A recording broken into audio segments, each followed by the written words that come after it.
Hello and welcome. आप देख रहे हैं गुड रिटर्न्स। मैं हूं आपके साथ अर्णिमा द्विवेदी।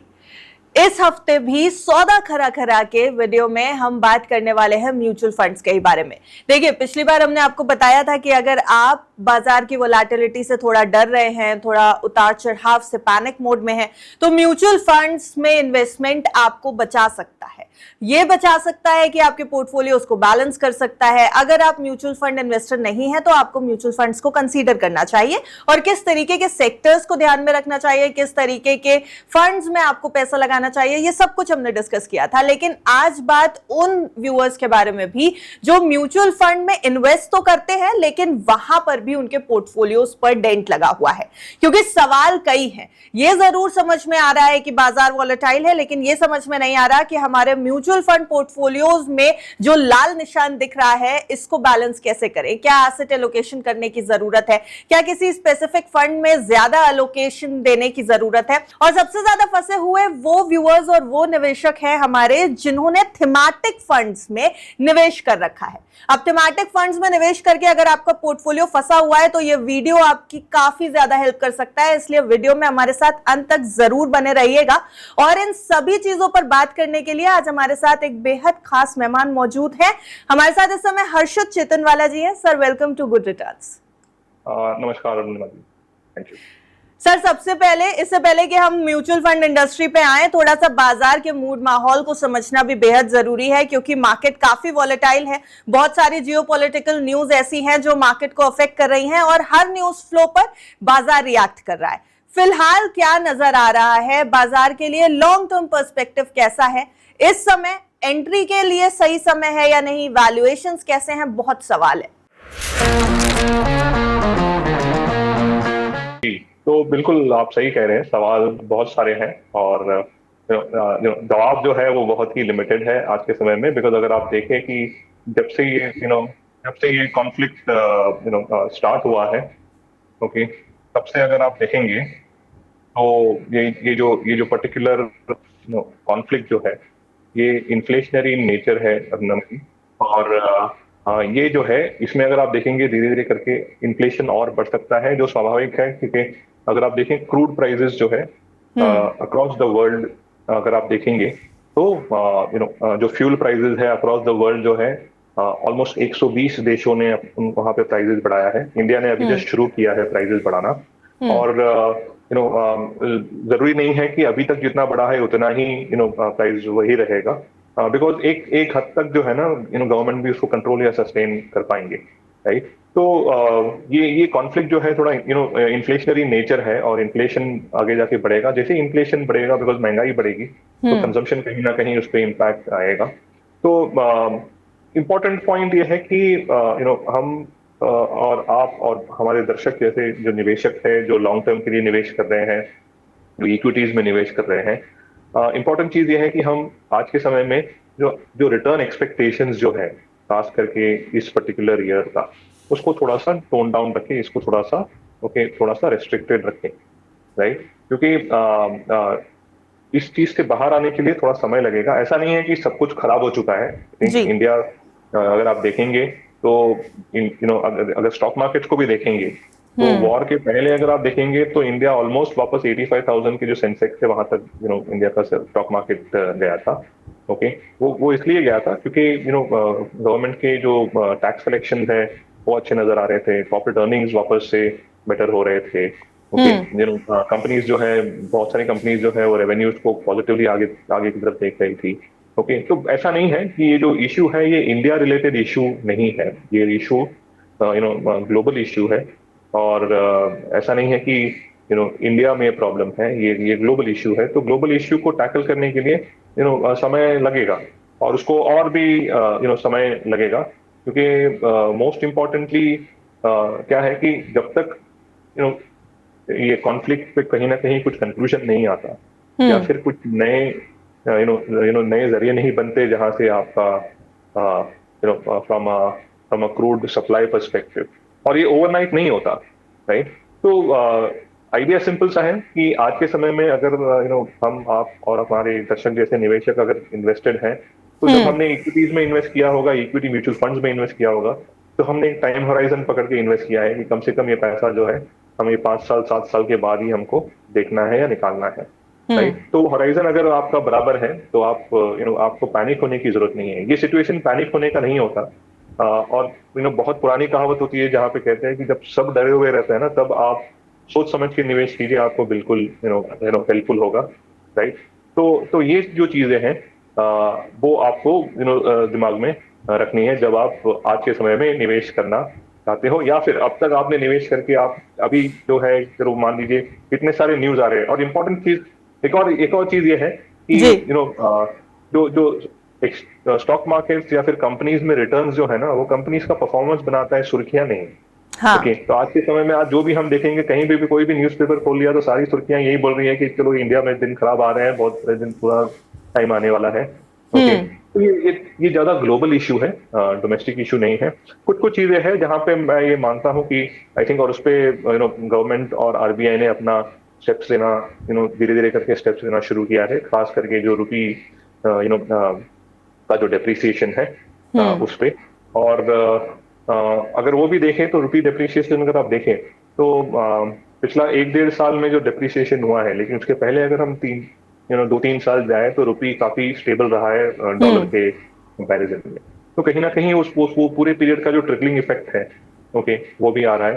तो थोड़ा सा पेशेंस हमें और रखना पड़ेगा एज एन इन्वेस्टर। मैं जानता हूँ बहुत सारे निवेशक ऐसे हैं जिन्होंने 1 या 2 साल में निवेश करना शुरू किया है, जी। और खास करके किसी ने जो सितंबर 24 में जब मार्केट लास्ट टाइम पीक हुआ, उसके बाद फिर से आई थिंक पिछले साल जून में जो है 2025 में मार्केट एक नीचे लेवल पे आके फिर से वापस हम्म। ऊपर आना शुरू हुआ।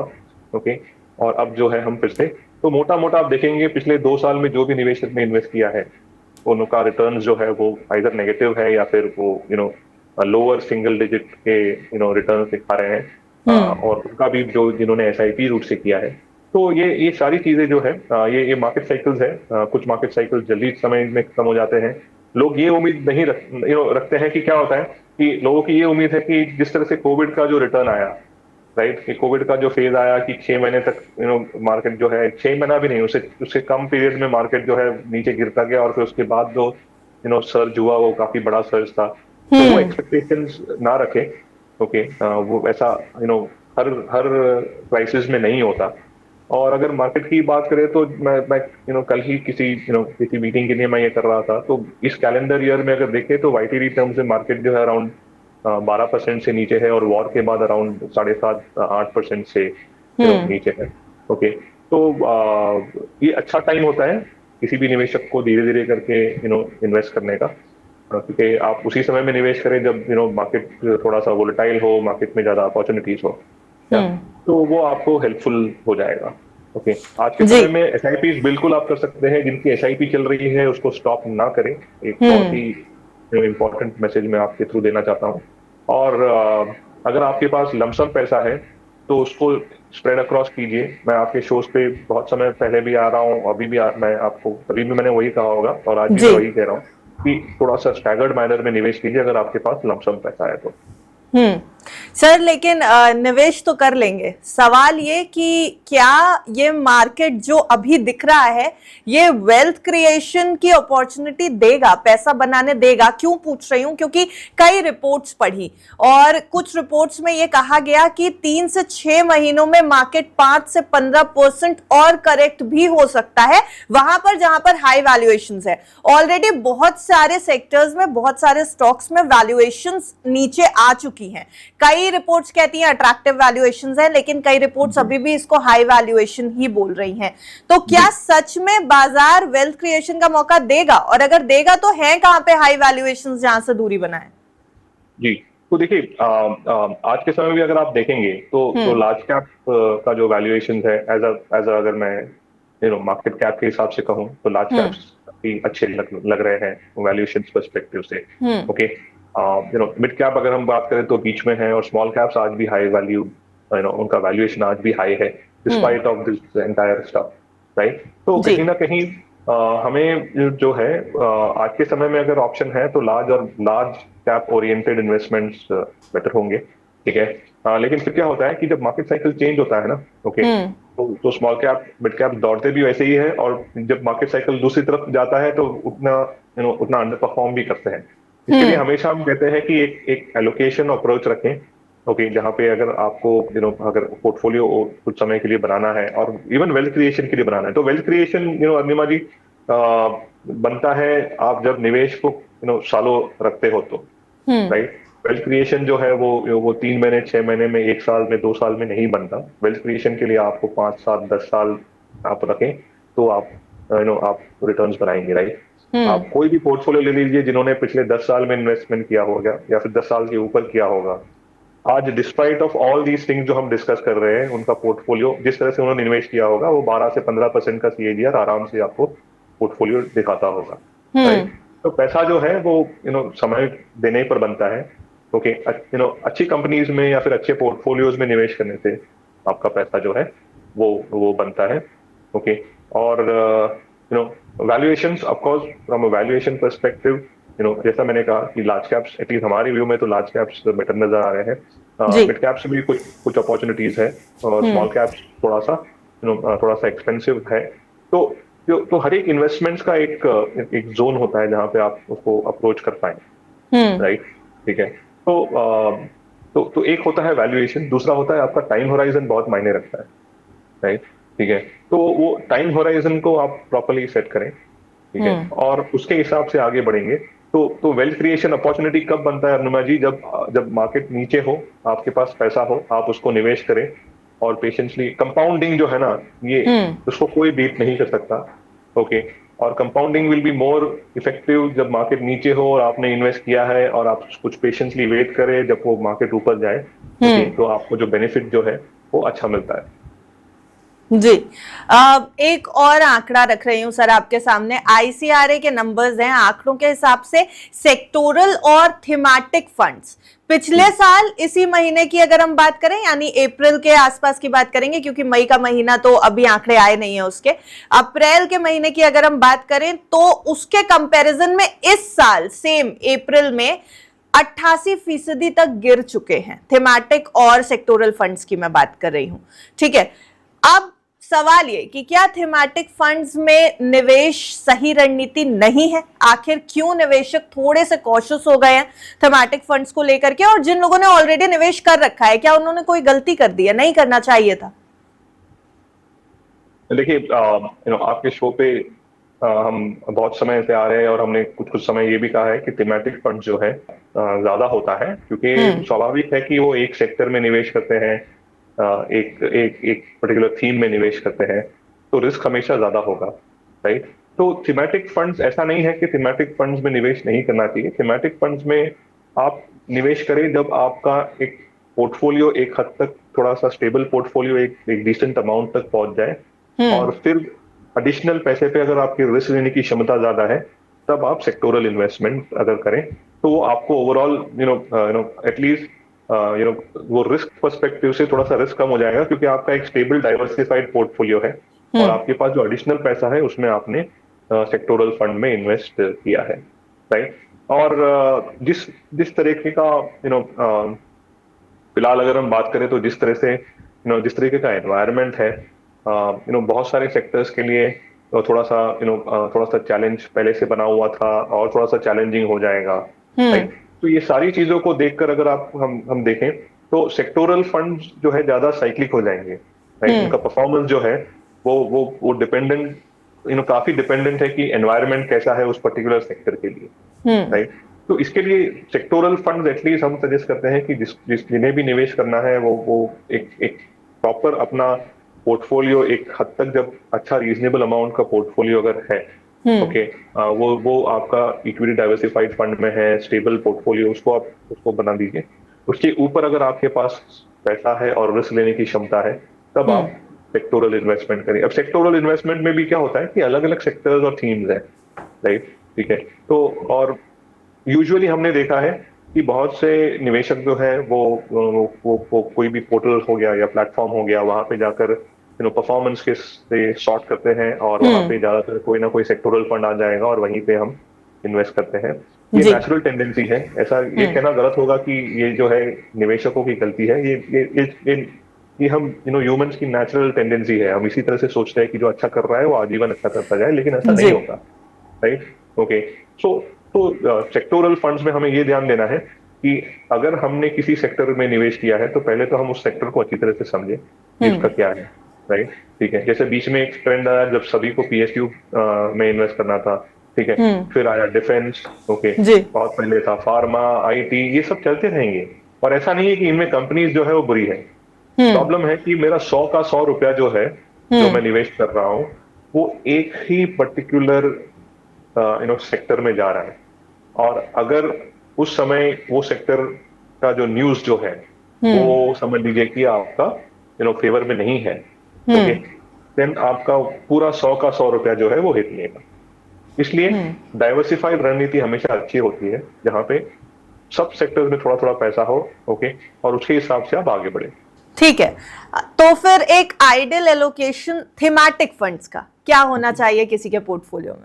देखिए, बाय डिफॉल्ट एटलीस्ट हो सकता है कि हम थोड़े कंजर्वेटिव है नेचर में, ठीक है, लेकिन बाय डिफॉल्ट आपको थीमेटिक फंड की जरूरत है नहीं, ओके। आपका पैसा जो है जब आप डाइवर्सिफाइड इक्विटी फंड में डालते हो तो 100 रुपया जो है अलग अलग सेक्टर्स में निवेश हो जाता है। आप फंड मैनेजर्स अगर आपने अच्छे चुने हैं तो फंड मैनेजर्स अपने स्किल और अपनी टीम के स्किल के अनुसार प्रॉपर सेक्टर्स में निवेश करेंगे जहां पे उनको अपॉर्चुनिटी नजर आ रही है। तो बाय डिफॉल्ट आपका पैसा जो है वो डाइवर्सिफाइड हो चुका है, वेल डाइवर्सिफाइड हो चुका है। और अगर आपको थीमेटिक अगर करना भी है, ओके, तो हम एटलीस्ट पुट फॉरवर्ड करेंगे कि अराउंड ओवरऑल अगर 100 रुपए आप हर महीने एसआईपी कर रहे हैं तो 5 या 10 रुपए अगर आपको चाहिए, अगर आपको रिस्क लेने की क्षमता है तो आप थीमेटिक फंड्स में निवेश करें, ओके। प्रॉब्लम ये हो जाता है कि आप कहाँ करेंगे, राइट। अभी आपको अगर 10% एलोकेशन थीमेटिक फंड में हो गया, 15% समझ लीजिए आपने स्मॉल कैप में निवेश कर लिया, राइट, 15-20% जो है आपने मिड कैप में निवेश कर दिया, तो ऑलमोस्ट 50% में आपका रिस्क जो है वो बढ़ जाता है, जी, राइट। ठीक है, तो आप अपने रिस्क एपेटाइट के अनुसार एटलीस्ट ये सोच सकते हैं, और जरूरी नहीं है कि हर एक निवेशक के पास कोई थीमेटिक फंड होना चाहिए। जिनकी रिस्क लेने की क्षमता ज्यादा है, जो ये अभी अगर जैसे आपने ये डेटा कहा, राइट, ऐसे डेटा में वो निवेशक जो पैनिक ना हो, ओके, जो नर्वस ना हो अपने थीमेटिक फंड्स को देखकर, ठीक है, ठीक है, वो बिल्कुल उसमें आप निवेश कर सकते हैं, राइट। नहीं तो अगर आप इससे ऐसे एनवायरनमेंट को देखकर अगर एक पर्टिकुलर थीम में निवेश करके अगर आपका पोर्टफोलियो जो है बहुत नेगेटिव में जा रहा है और आप पैनिक करके वहां से निकल जाए, तो बेसिकली आप जो लॉस आज आपको दिख रहा है उसको रियलाइज कर रहे हो, उसको बुक कर रहे हो। जी, सर डाइवर्सिफाइड फंड्स का आपने जिक्र किया यहाँ पर। डाइवर्सिफाइड फंड्स पोर्टफोलियो में रखना क्या ये एक अच्छी स्ट्रैटेजी है? और अगर हम ये मान के चलें कि हमें पोर्टफोलियो में डाइवर्सिफाइड फंड्स तो रखने चाहिए क्योंकि बहुत सारे ऑप्शंस मिल जाते हैं आपको इस तरीके के फंड्स की बात हम जब करते हैं, तो उसका एक आइडियल एलोकेशन जो आपके पोर्टफोलियो को बचा सकता है वॉलेटाइल मार्केट में।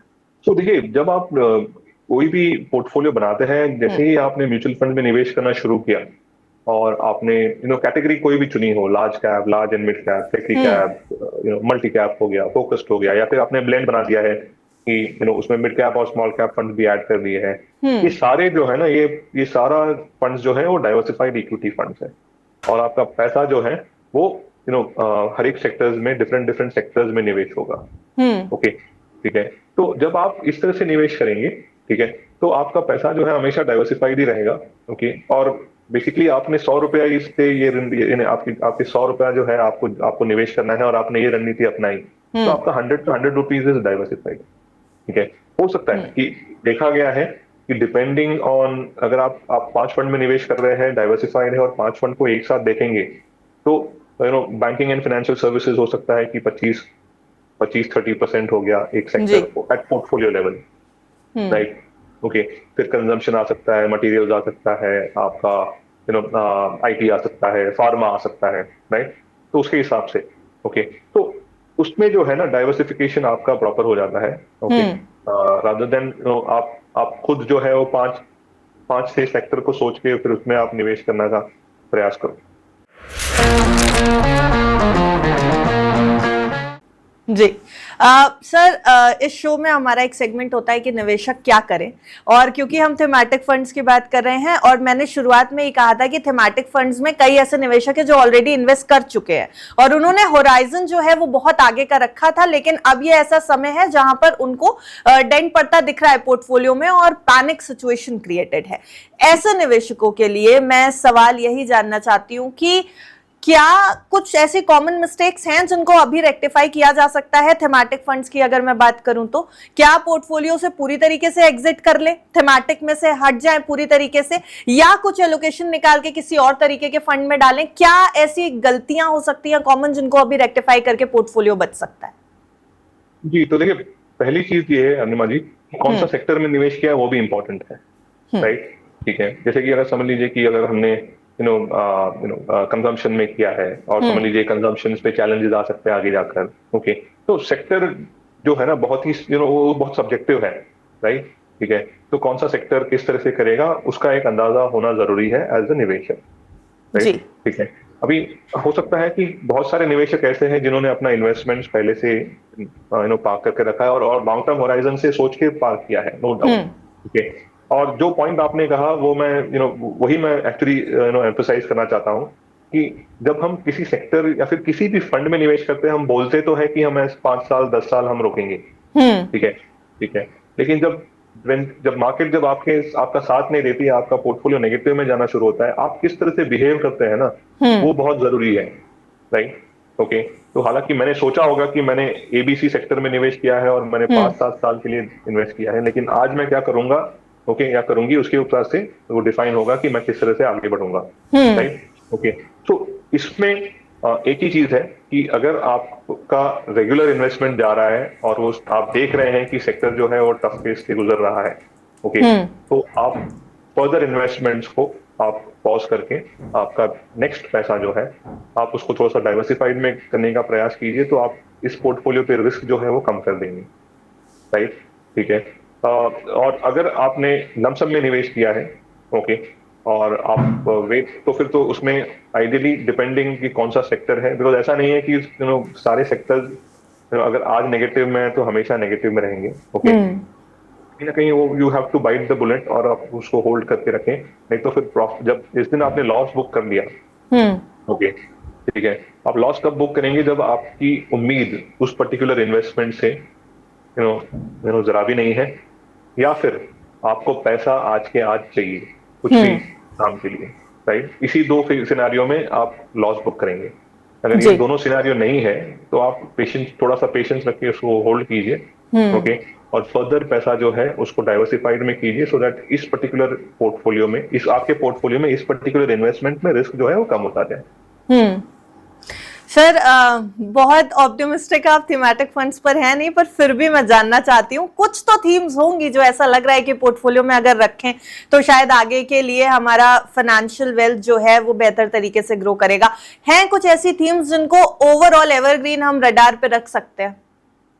देखिए, थीमेटिक फंड्स का मैं ये नहीं कहूंगा कि मैं पेसिमिस्टिक हूँ, ओके, मैं पेसिमिस्टिक नहीं हूँ, बिकॉज अगर ये अलग अलग थीम्स और सेक्टर्स जो है ना वही ओवरऑल डाइवर्सिफाइड फंड को भी आगे लेकर जाते हैं, राइट? ओके, मेरा जो हमेशा सजेशन रहा है, और हम किसी भी किसी भी शो पे रहे या किसी भी निवेशक से हम बात करते हो, ओके, तो सजेशन ये रहा है कि आप किसी भी फंड में या फिर किसी भी स्ट्रैटेजी में निवेश करना चाहते हैं तो उसमें पहले आप ये समझिए कि उसमें रिस्क कितना है और फिर रिटर्न्स को देखें, ओके। तो sectoral fund, thematic fund by default थोड़े से एडिशनल रिस्क लेके चलते हैं, राइट? ठीक है, तो वो जो है ना वो कहीं ना कहीं हमें ध्यान में रखना है, ओके। और अलग अलग सेक्टर्स का अलग अलग फेज आता है, राइट? ठीक है, वो अच्छे समय से जाएगा, वो टफ समय से जाएगा, ओके। तो ऐसा नहीं है कि ऐसा कोई एवरग्रीन सेक्टर है, राइट? ओके, ज्यादातर आप देखेंगे तो अगर देखें तो अगर एक स्पेल आउट भी करना है तो हो सकता है कि बैंकिंग एंड फाइनेंशियल सर्विस एक सेक्टर है, ओके, जहाँ पे आप आप पैसा जो है वो निवेश करके आप उसको रोक सकते हैं, लेकिन बीच में एक वो भी फेज आया था जब बैंकिंग और फाइनेंशियल सर्विसेज एक टफ समय से गुजरे हैं, लेकिन स्टेबिलिटी पर्सपेक्टिव से आप सोच सकते हैं कि बैंकिंग और फाइनेंशियल सर्विसेज का जो सेक्टर है, राइट? लेकिन अगर जब जैसे ही आपने डाइवर्सिफाइड फंड में निवेश करना शुरू किया तो हो सकता है कि 25 से 30% बाय डिफॉल्ट आपका बैंकिंग और फाइनेंशियल सर्विस में जा रहा है, जी, right? That's a clear indicator that how the fund managers in India are also thinking, right? ठीक है, ठीक है, तो ऐसा नहीं है कि हम पेसिमिस्टिक हैं, ओके, बट आप सेक्टोरल इन्वेस्टमेंट्स या फिर थीमेटिक इन्वेस्टमेंट्स को आप जब देखें तो पहला आप ये सोचिए कि पहली चीज कि इसमें रिस्क ज्यादा है। दूसरी चीज कि थोड़ा सा मैं इस सेक्टर को अच्छी तरह से समझूं कि इसमें प्रॉस्पेक्ट्स क्या है। ओके। और आगे जाकर कितना रिस्क आ सकता है इस पे। ओके। और अगर ये वॉलेटाइल रहा तो हम किस तरह से बिहेव करेंगे। ठीक है, अगर ये तीन प्रश्न आपके फेवर में है तो फिर बिल्कुल आप, लेकिन फिर भी एलोकेशन रखें तो सीमित एलोकेशन रखें। जी। Sir, diversified portfolio, diversified funds की हम बात कर रहे हैं अभी थेमैटिक फंड्स को काउंटर करते हुए, तो थोड़ा सा डाइवर्सिफाइड फंड्स को भी हम समझने की कोशिश करते हैं। अगर हम ये कह रहे हैं कि डाइवर्सिफाइड फंड्स में हम अपना पोर्टफोलियो बनाएं, तो फिर किस तरीके के फंड्स में ज्यादा बेहतर होगा? फ्लेक्सी कैप में डाल दें, मल्टी कैप में डाल दें, इंडेक्स फंड्स में डालें, ईटीएफ्स में पैसा डालें? क्योंकि ईटीएफ्स भी अभी बहुत तेजी से लोगों की रडार पे आया, क्योंकि सोना चांदी ऑब्वियसली बहुत तेज रिटर्न्स दे रहा था। उसके बाद गोल्ड ईटीएफ्स या सिल्वर ईटीएफ्स में इनफ्लो तेज हुए, लेकिन एक समय पे आने के बाद ये दोनों मेटल्स भी रुक गए अपनी जगह पे आकर के, स्टैग्नेंट हो गया, रिटर्न्स नहीं आ रहे बहुत अच्छे, जिसको देख करके कई निवेशकों ने एंट्री ली थी। तो अब किस तरीके के डाइवर्सिफाइड फंड्स बेहतर रहेंगे? देखिए, equity as an asset class अलग है, गोल्ड और सिल्वर जो है एक एसेट क्लास अलग, राइट। तो डाइवर्सिफाइड इक्विटी फंड की जब बात आती है, ओके, तो ओवरऑल आप ये सोचिए कि आप जब निवेश कर रहे हैं तो आपको कितना at an average portfolio level पे पैसा जो है वो लार्ज कैप में रहे, कितना मिड और स्मॉल कैप में रहे। ओके। सो डाइवर्सिफाइड करने के लिए आपके पास, जैसे आपने कहा, सही कहा कि आपके पास ऑप्शंस बहुत हैं, राइट। तो अगर आपको लार्ज कैप में जाना है तो आप इधर ऐसे लार्ज कैप निवेश करें जो कंसिस्टेंटली इंडेक्स को आउट परफॉर्म कर रहे हैं, ठीक है, या फिर आप निफ्टी 50 इंडेक्स में निवेश करें, okay, from large cap allocation perspective, right. आपके पास फ्लेक्सी कैप और large and mid cap category है जो जो अपने अपने जो व्यूज के अनुसार जो है पोर्टफोलियो को कंस्ट्रक्ट करेंगे, राइट। ओके, ठीक है। अगर आपकी रिस्क लेने की क्षमता थोड़ी ज्यादा है तो आप मल्टी कैप को देखें, क्योंकि वहां पे 50% तक आपका लार्ज कैप रहता है और फिर 25% लार्ज स्मॉल और मिड कैप रहता है, राइट। और एक एलोकेशन अगर आपको चाहिए रिस्क लेने के पर्सपेक्टिव से तो एटलीस्ट आप मिड कैप एलोकेशन रखें। स्मॉल कैप आज के समय में मैं नहीं कहूंगा, क्योंकि रिस्क थोड़ा सा ज्यादा है। तो आपको अगर स्मॉल कैप में अगर निवेश करना है तो आप उसमें थोड़ा सा शॉक्स को ज्यादा एक्सपेक्ट कर सकते हैं in the near term. Okay, okay. तो आप फ्रॉम अ डाइवर्सिफिकेशन पर्सपेक्टिव आप large and mid cap, flexi cap या मल्टी कैप, ये कैटेगरीज को आप बिल्कुल देख सकते हैं जी। ओके। तो ये डाइवर्सिफाइड पोर्टफोलियो बनाने का रीजन एक ही है कि आप जो है वो किसी भी किसी भी पर्टिकुलर स्ट्रैटेजी पे ओवर रिलाई नहीं कर रहे हैं, ओके सर, एक आखिरी सवाल लेंगे आपसे हमारे व्यूअर्स के लिए। हम जनरली आपसे ये जरूर जानना चाहते हैं कि जब मार्केट सिचुएशंस बदलती हैं तो क्या पोर्टफोलियोज को रीजिक करना चाहिए, एसेट एलोकेशन को बदल देना चाहिए? लेकिन आज भी समझना वही चाहते हैं, पर उन इन्वेस्टर्स के लिए समझना चाहते हैं जो इस समय बाजार में एंट्री कर रहे हैं म्यूचुअल फंड्स के थ्रू। कुछ ऐसा 3-4 फंड्स का एक सेफ पोर्टफोलियो, क्योंकि जो एंट्री कर रहे हैं वो ये तो देख रहे हैं कि हमें चीजें सस्ते दाम पे मिल रही हैं, हम अभी इन्वेस्ट करेंगे तो हम आगे जाकर के प्रॉफिट कमा सकते हैं, पर कहीं ना कहीं ये डर भी है कि बाजार इतना वॉलेटाइल है, अगर आगे जाकर के भी बाजार ने ऐसी कोई क्राइसिस सिचुएशन दिखाई, क्योंकि बाजार का नेचर है वॉलेटाइल रहना, तो कैसे संभालेंगे पोर्टफोलियो? तो वो कौन से ऐसे फंड्स होने चाहिए, किस तरीके का एलोकेशन होना चाहिए हमारे एक आइडल पोर्टफोलियो में? तो देखिए, अगर आप अभी जो है निवेश करना शुरू कर रहे हैं तो सबसे पहले तो ऐसा एक भी रुपया निवेश न करें जो आपको अगले 2-3 साल में चाहिए, खास करके इक्विटी फंड्स में, राइट। ठीक है, तो आप एटलीस्ट 5 साल का मिनिमम होराइजन या 7 साल का होराइजन लेके चले, ठीक है, वही पैसे को आप निवेश करें। शॉर्ट टर्म के लिए आपको जो भी पैसा चाहिए, ठीक है, वो आप डेट फंड या फिर कंजर्वेटिव हाइब्रिड फंड या फिर मल्टी एसेट फंड जैसे फंड्स में निवेश करें, ना कि इक्विटी ओरिएंटेड फंड्स में। ओके, ठीक है। जितना हो सके आज के समय में अगर हो सकता है तो लार्ज कैप ओरिएंटेड पोर्टफोलियो, जैसे कि लार्ज कैप हो गया, लार्ज एंड मिड कैप हो गया, निफ्टी 50 इंडेक्स हो गया, फ्लेक्सी कैप हो गया, ठीक है, ओके। और अगर आपकी रिस्क लेने की थोड़ी क्षमता ज्यादा है तो मल्टी कैप हो गया, आप वहां पे आप निवेश करना शुरू करें। रश न करें निवेश करने का, तो यानी अगर आपके पास पैसा है तो आप एसआईपी रूट से निवेश करें, और अगर आपके पास लमसम है तो हो सकता है कि 20 से 25 रुपया जो है 100 में से आप अपफ्रंट निवेश करें और बाकी का जो 75 रुपया जो है वो एसटीपी रूट से निवेश करें अगले 6 महीने से 1 साल के टाइम होराइजन में, राइट। जी। तो ये जो है ये आपको कहीं ना कहीं आपके इन्वेस्टमेंट को एवरेज आउट करने में हेल्प करेगा। और पेशेंस जो है बहुत जरूरी है। कोई भी निवेशक जो आज के समय में एंट्री कर रहा है या कर रही है, उनको आप उसको ग्रेजुअली जिस तरह से बिल्ड करेंगे, आपका जो एवरेजिंग हो जाएगा पोर्टफोलियो का, ओके। लेकिन return expectations from a near term perspective, okay, उसको आप थोड़ा सा ये एक्सपेक्ट मत कीजिए कि आज भले मार्केट जो है वो 12-13% नीचे है, और यहाँ से जो है आपको रिटर्न्स जो है फटाफट मिल जाएंगे। नोबडी नोस, किसी को पता नहीं है। आज हम ये चर्चा कर रहे हैं, हो सकता है कि कल उठ के कुछ वेस्ट एशिया में सुलह हो जाए और फिर सब सॉल्व हो जाए और सडनली मार्केट ओवर एक्साइट हो जाए। बिकॉज आज ही मैं एक जगह पे पढ़ रहा था कि जिस तरह से कोरिया और ताइवान में जो मार्केट जो उनकी जो सर्ज हुई है, ओके, वहां के वहां पे निवेश किए हुए एफपीआईज ने पैसा निकालना शुरू कर दिया है, बिकॉज वो ओवर प्राइस हो गई, राइट। ठीक है। अब वो जो है, और इंडिया जो है आज के समय में धीरे धीरे करके अट्रैक्टिव नजर आ रहा है, ओके। ओके, तो बाजार एक तरह से जो है उस फिलहाल जो है इतना, यानी अगर इससे ज्यादा गिरता, अगर हम डोमेस्टिक इन्वेस्टर्स चिप इन नहीं कर रहे हैं, लेकिन फिर डोमेस्टिक इन्वेस्टर्स ये बोल रहे हैं कि हमारा रिटर्न्स कब बनेगा, राइट। ठीक है। तो अगर समझ लीजिए पैसा जो दूसरे कंट्रीज में जहाँ पे मार्केट सर्ज हो रहे थे और वहां से जो पैसा है वो धीरे धीरे करके इंडिया में आना शुरू करे, क्योंकि इंडिया थोड़ा सा अट्रैक्टिव है। आई थिंक एक चैलेंज इंडिया के लिए ये है कि जो रूपी डिप्रिसिएशन जो है वो एक चैलेंज है।